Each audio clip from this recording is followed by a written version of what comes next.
बिस्मिल्लाहिर्रहमानिर्रहीम। आज भरे हुए करेले कीमे के बनाएंगे। इसके लिए मैंने कीमे में प्याज, टमाटर, सब्ज़ मिर्च, अदरक, लहसुन, हल्दी, सुरख मिर्च, नमक, गरम मसाला डाल कर इसमें मैंने इसको वेट लगवा लिया। यहाँ हमने करेलों को नमक लगा कर रखा था, इसको वॉश करके हमने ऑयल में फ्राई कर लिया और फिर इसकी स्किन को फ्राई किया और इसमें हमने कीमा डाल के अच्छी तरह भूना।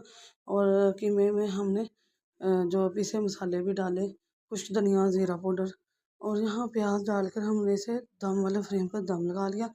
और यहाँ हमारे भरे हुए करेले देख लें तैयार है, बहुत ज़बरदस्त बने। इसको सारा कीमा हमने इसके अंदर भर के इसको फिल कर लिया और यहाँ थोड़ा कीमा के अंदर हमने इसको रख के 5 मिनट के लिए दम पर लगा लिया।